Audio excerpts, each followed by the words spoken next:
எப்பேற்பட்ட திருமண தடையாக இருந்தாலும் அதை ஈஸியா விளக்கக்கூடிய வீட்டில் செய்யக்கூடிய ஒரு தூபம் முறை தான் இப்ப சொல்ல போறேன். துளசி இலை இருக்கு இல்லையா, அதை முடிஞ்ச அளவுக்கு பறிச்சுட்டு வந்துட்டு அந்த காம்புல இருந்து பிரிச்சு எடுத்துட்டு இலையை மட்டும் பிரிச்சு எடுத்துட்டு நிழல்ல காய வைங்க.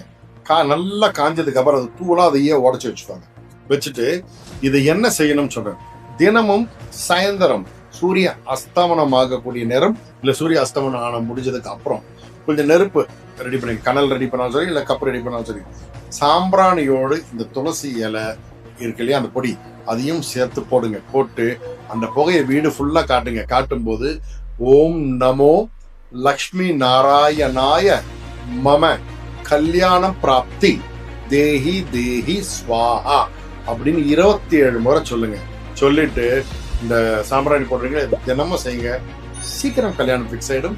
லைஃப்ல நல்லா இருக்கு. சாய்ராம்.